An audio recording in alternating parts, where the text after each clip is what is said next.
Bonjour Gilbert Montagnier.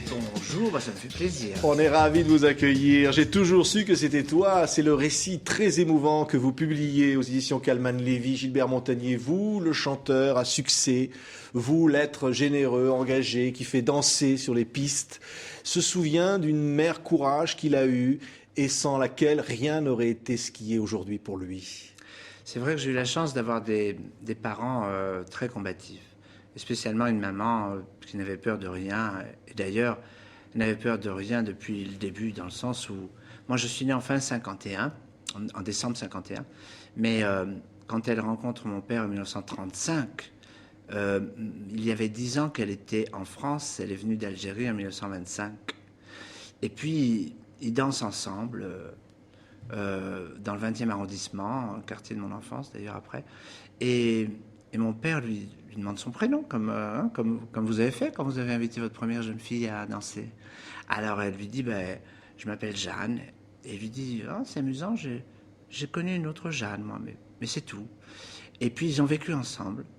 Et puis ils ont eu 3 enfants. Et la guerre a éclaté. Et là...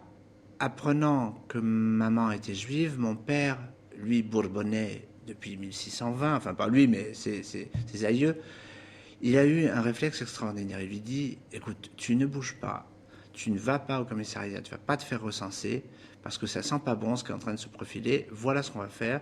Tu sais, je t'ai parlé de la Jeanne, quand on a dansé ensemble, je ne sais pas si tu te souviens, mais je suis toujours marié en fait avec elle. Alors là, ça a dû quand même être incroyable. Oh, ça a dû être chaud là sur le moment. Oui. Mais il lui dit, écoute, j'ai toujours conservé le livret de famille. Donc ce que tu vas faire, c'est que tu vas aller demander une carte d'identité au nom de Jeanne Pourbelle, mon épouse, dont je suis toujours pas divorcé. On réglera ça, et lui a-t-il sûrement dit après. Parce que moi, tout ce que je vous raconte, c'est que l'idée que je m'en fais, dans le sens où maman m'a raconté ça. C'est évidemment pour ne pas être arrêté par la Gestapo. Ah ben exactement. Elle a pu vivre toute la guerre sous cette identité, l'identité de la première femme de mon père. Ce qui n'était pas non plus un parapluie sans risque. Oui, elle faillit, vous le racontez dans le livre, être... Vous verrez, vous le découvrez dans le livre. Elle a failli être démasquée plus d'une fois. Mais Mère Courage, vous avez bien raison, parce que elle a quand même été un jour demandé un Ausweis, donc laisser passer pour aller de la zone libre à la zone occupée en France, à la commandanture, et le SS lui a demandé de jurer qu'elle était aryenne. Et maman, sans se démonter, a juré qu'elle était aryenne. Et elle m'a dit, je me souviens de ça, elle m'a dit, mais tu sais, s'il avait vu le moindre doute dans mon regard, ça aurait été foutu, quoi. Et vous verrez, il y a quelques anecdotes comme ça, parce que j'ai eu la chance d'être le confident, on va dire, un peu. Maman, elle me parlait beaucoup. Mon père m'a jamais dit un mot sur toute cette histoire.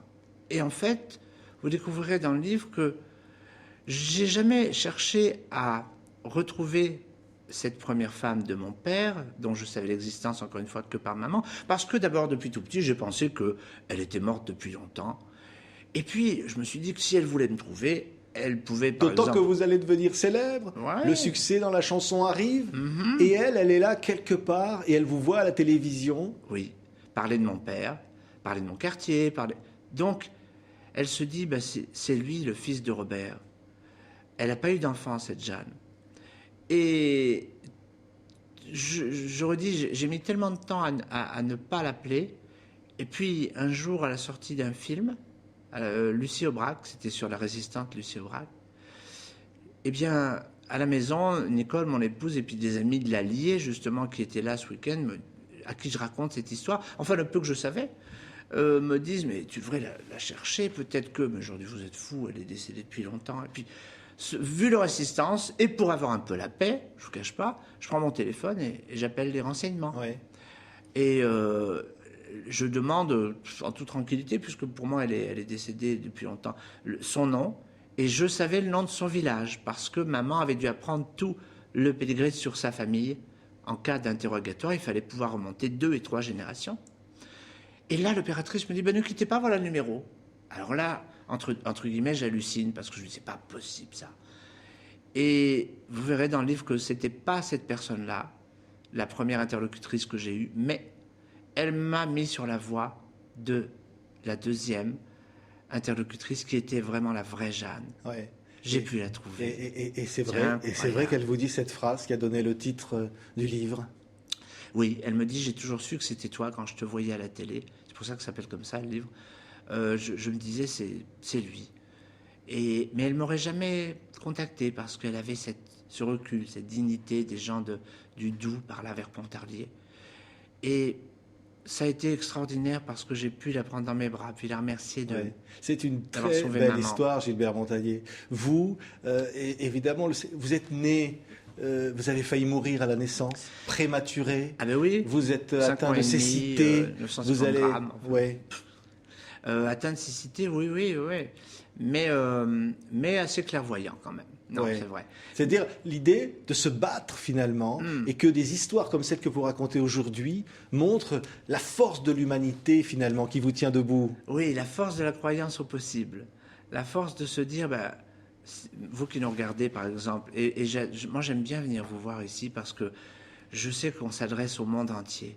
Et quelle merveille quand on voyage, on allume la télé et on voit TV5 Monde. Ouais. Et ça, c'est super. C'est la musique aussi, Gilbert, qui va être votre univers. Ah, oui.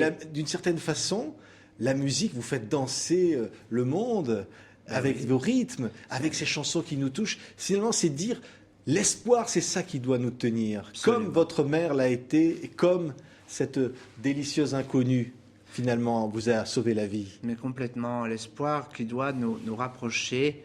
Et on doit comprendre que pour la plupart, on fait tous partie du même arbre. C'est-à-dire que bien qu'on ait des racines qui peuvent être différentes, mais en tout cas, on fait partie du même arbre. Et ce qui est important, c'est de se rassembler autour de cet arbre à palabres et de parler ensemble et de se regarder en face et de chercher tout ce qui va pouvoir nous rassembler parce que c'est comme ça que le monde va être plus fort.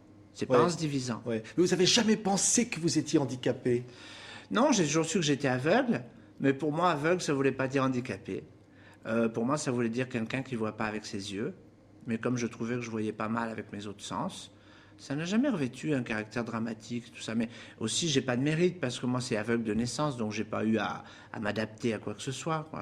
Ce n'est pas comme tous ceux qui nous regardent peut-être et qui sont peut-être en train de perdre la vue ou qui l'ont perdu plus tard dans leur vie. Mais cette délicieuse personne qui vous a toujours dit c'était toi, vous l'avez vue quelque part. Vous l'avez bien sûr, j'ai vu l'empreinte du passé dans son appartement. Vous savez, il y a des appartements qui revêtent l'odeur du passé et des odeurs qui n'existent plus dans les constructions nouvelles. Et ça, c'est drôlement important de voir ça aussi. Et puis c'est sa belle chevelure et puis sa belle personne. Moi, je regarde d'abord la lettre. Ça m'intéresse plus que l'enveloppe au départ. Merci Gilbert Montagnier. Merci de m'avoir J'ai toujours su que c'était toi, ce récit formidable est publié chez Calman Lévy, un secret de famille bien singulier, bien émouvant. Merci Gilbert Montagnier. Merci. À bientôt tout le monde. Entier.